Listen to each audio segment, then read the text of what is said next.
Hello friends, कैसे हो आप सब। आई होप कि आप अच्छे होंगे। और मैं विक्रम आज आपके साथ एमपी पुलिस विशेष में भारतीय इतिहास जिसके 50 इम्पोर्टेंट क्वेश्चन हैं तो उनके बारे में हम चर्चा करने वाले हैं। ये क्वेश्चन दोस्तों इम्पोर्टेंट बनते हैं यदि आप किसी भी कंपटीशन एग्ज़ाम, विशेष रूप से एमपी पुलिस 2020 की जो भर्ती है और जिसकी एग्ज़ाम मार्च में होने वाली है, उसकी के लिए सबसे बेस्ट क्वेश्चन हमने आपके लिए तैयार किए हैं। तो स्टार्ट करते हैं। पहला क्वेश्चन, टोटल 50 क्वेश्चन हैं जिनके बारे में हम विस्तार से चर्चा करते हैं। तो पहला क्वेश्चन है, भारत में खोजा गया सबसे पुराना शहर कौन सा है। तो यह है दोस्तों हड़प्पा। जो भारत में खोजा गया सबसे पहला जो पुराना शहर है वह है हड़प्पा, जो कि वर्तमान में पाकिस्तान के रावलपिंडी के समीप स्थित है।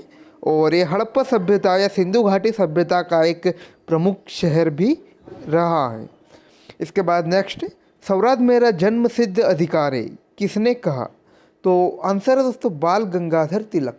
तो जो बाल गंगाधर तिलक हैं उन्होंने जो नारा दिया था, स्वराज मेरा जन्म सिद्ध अधिकार है, मैं इसे लेकर रहूँगा। इसके बाद नेक्स्ट, महात्मा गांधी के राजनीतिक गुरु कौन थे। ये क्वेश्चन दोस्तों इम्पोर्टेंट क्वेश्चन बनता है और अक्सर एग्ज़ाम में आ भी जाता है, इसलिए आप इस क्वेश्चन के बारे में अच्छी से जानकारी लें। जो महात्मा गांधी हैं उनके राजनीतिक गुरु के तौर पर गोपाल कृष्ण गोखले को जाना जाता है। इसके बाद नेक्स्ट क्वेश्चन, उत्तरी भारत की प्रथम महिला शासक या महिला मुस्लिम शासक या दिल्ली पर राज करने वाली प्रथम महिला शासक कौन है। तो यह है दोस्तों रजिया सुल्तान, जो उत्तरी भारत की प्रथम मुस्लिम महिला शासक या फिर दिल्ली पर राज करने वाली प्रथम महिला शासक। तो यह है दोस्तों रजिया सुल्तान।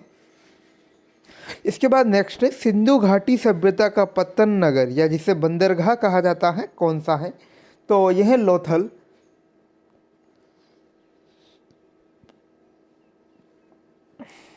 तो ये इंपॉर्टेंट क्वेश्चन बनता है यहाँ से, सिंधु घाटी सभ्यता का पतन नगर या बंदरगाह लोथल है, जो वर्तमान में भारत के गुजरात राज्य के अंतर्गत स्थित है।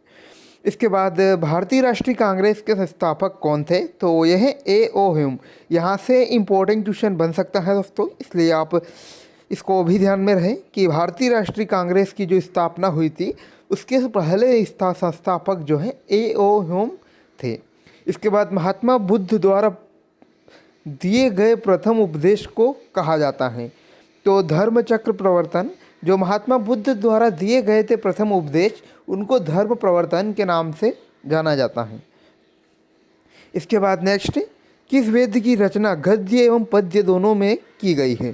तो यजुर्वेद। दोस्तों जो यजुर्वेद यानी कि जो आप जानते हैं कि 4 प्रकार के वेद होते हैं और चारों वेद में जो सबसे पुराना अगर वेद आपसे पूछा जाए तो वह है ऋग्वेद। और जिस वेद की रचना गद्य और पद्य दोनों में की गई है वह यजुर्वेद है। और वेद आप जानते हैं सोमवेद, यजुर्वेद, अथर्ववेद और सामवेद, ये 4 प्रकार के वेद होते हैं। इसके बाद नेक्स्ट, भारत में पहला समाचार पत्र किसने शुरू किया था। तो यह है सैयद अहमद खां। जो सैयद अहमद खां है दोस्तों, उन्होंने भारत में सबसे पहले जो है समाचार पत्र शुरू किया था। इसके बाद देखते हैं नेक्स्ट क्वेश्चन, किसने शासनकाल में बौद्ध धर्म 2 भाग हीनयान और महायान में बंट गया। तो यह है दोस्तों कनिष्क। दोस्तों कनिष्क के शासनकाल में जो बौद्ध धर्म है वह 2 भाग जिनके नाम है हीनयान और महायान में बंट गया था। इसके बाद नेक्स्ट, लोदी वंश का अंतिम शासक कौन था। तो इब्राहिम लोदी। इब्राहिम लोदी दोस्तों जो लोदी वंश के अंतिम संस्थापक जाना जाता है। इसके बाद प्रथम जैन संगीति कहाँ आयोजित की गई थी। तो पाटलिपुत्र।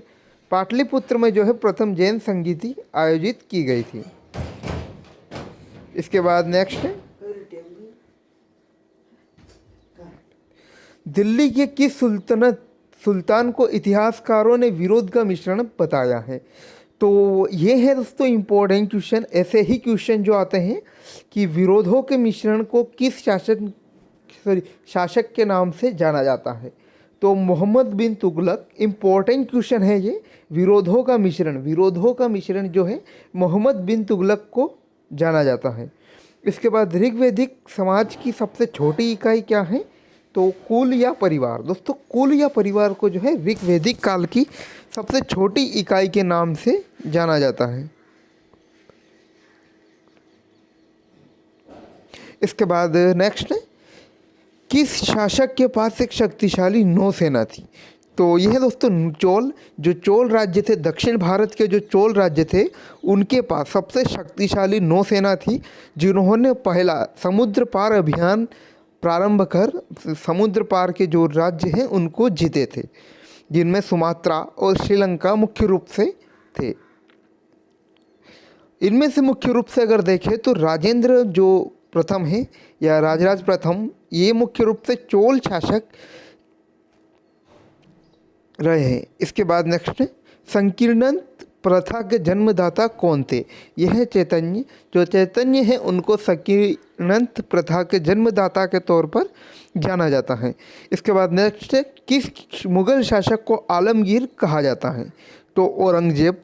औरंगजेब को जो है दोस्तों मुगल शासक औरंगजेब है उसे आलमगीर के नाम से जाना जाता है। ये ऐसे क्वेश्चन पूछे जाते हैं, इसलिए आप अच्छी तरह इसकी जानकारी लें। इसके बाद नेक्स्ट है, शहीद आज़म की उपाधि से किसे सम्मानित किया गया?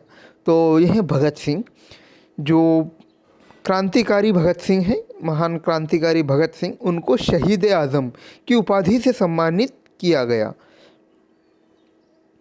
इसके बाद साइमन कमीशन के विरुद्ध प्रदर्शन के दौरान किए गए लाठीचार्ज में किस राजनेता की मृत्यु हो गई? तो लाला लाजपत राय। दोस्तों लाला लाजपत राय की जो है साइमन कमीशन के विरुद्ध प्रदर्शन के दौरान किए गए लाठीचार्ज में उनकी मृत्यु हो गई है। इसके बाद बहावी आंदोलन के प्रवर्तक कौन थे? तो सैयद अहमद। जो सैयद अहमद है दोस्तों, बहावी आंदोलन के प्रवर्तक थे। तो दोस्तों आई होप कि आपको जो 20 क्वेश्चन है समझ में आए होंगे, और जो बाकी 30 क्वेश्चन और बचे हम आपको नेक्स्ट यानी सेकंड पार्ट में अवेलेबल कराएंगे। Thanks for watching. मिलते हैं नए अपडेट्स के साथ। और हाँ, आप चैनल पर नए हो तो चैनल को सब्सक्राइब ज़रूर कर दें।